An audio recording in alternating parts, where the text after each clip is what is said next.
This is kind of hard to do a video out here by myself.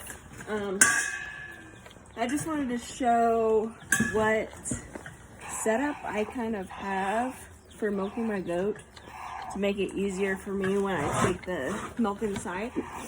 I'll show you here. I have this can.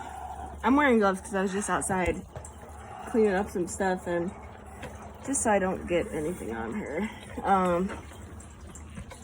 So if you see here, I got this, it's a 1 gallon stainless steel bucket, and I bought this filter thing for it, and it came with a little filter attachment on the bottom, which I can show.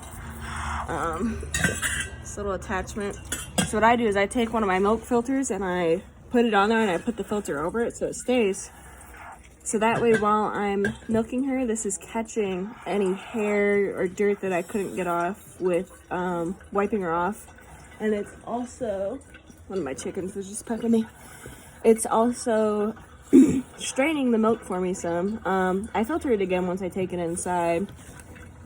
But this is what I find is the easiest way, and it kind of helps me because I know that the hair is not falling directly into the milk right away. So this is pretty easy setup. I can put the link, I got them off Amazon, I can put the link in there. What I had to do for this though was the handle that was on it, I had to take the metal off of the actual filter thing so that it would fit all the way on here without a gap being between the filter and the bucket. But I have her on, I made my own milk stand. I need to make some adjustments to it. So I have another goat that's about to have her kids. And I'll have to make some adjustments because she's not used to a milk stand yet. But this one, I made myself out of old pallets and some scrap wood we had. I put rollers on the bottom, as you can see. That way I can move it around. I keep it in my garage. That way I can move it around pretty easy for her. Let me set this down real quick so I can milk her a little faster. But yeah, you don't have to buy a $300 milk stand. I just found some old pallets. I took them apart. I used the pieces I could and I made my own milk stand. I usually tie her up on the front end, and I made a little box in the front so that she can eat her feed, but I don't have her tied up right now because she's usually pretty good, and when she runs out of grain, she just lets me know. She nudges me, and I give her more. That just keeps her occupied. There she is. Keeps her occupied while I'm milking her. So, and I have a little ramp on the back of it as well. She usually jumps up here okay, but what? See, she's letting me know she needs some more grain. And I don't give her all the grain at once because if I did, she would just eat it all, scarf it down real quick before I'm even done milking, and she is hard to keep. She's hard to keep entertained sometimes while I'm milking her. But I actually do 2 cans of this. I'm actually thinking about getting, I saw, it's called Utterly Easy. It's like a manual hand pump. If you're a woman, if you ever breastfed, it's kind of like a Medela hand pump, but for goats. So I've also been thinking about doing that, but just because I have carpal tunnel on my right wrist, so if she's pretty full and I'm milking her for a while, it starts to hurt.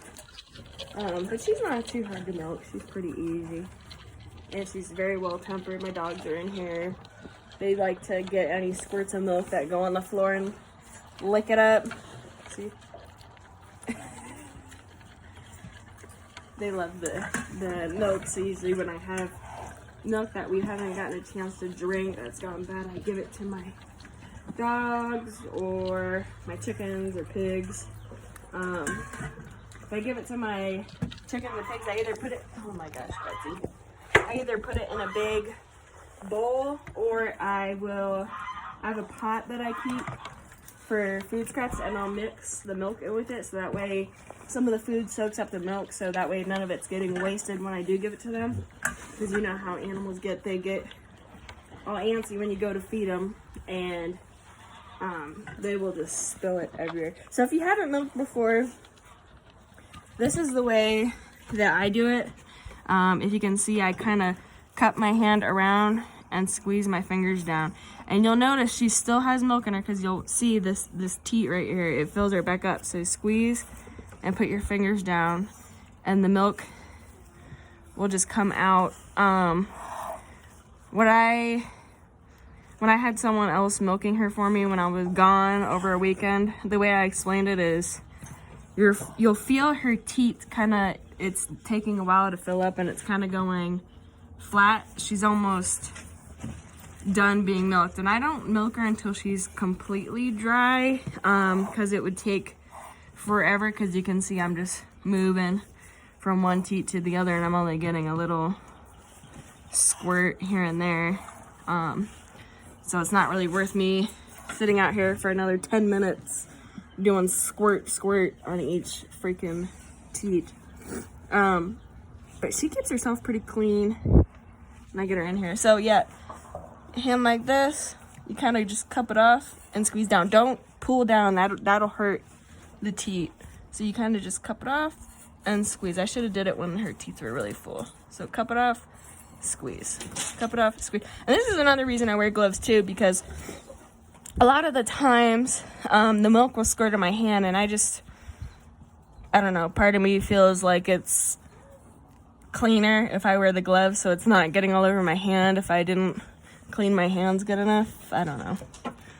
But she's pretty much done, so I'm done with her. She's waiting for me to say, okay, I'm done. Go ahead, Betsy. She'll jump off herself. Good girl. Usually I have a stool back here.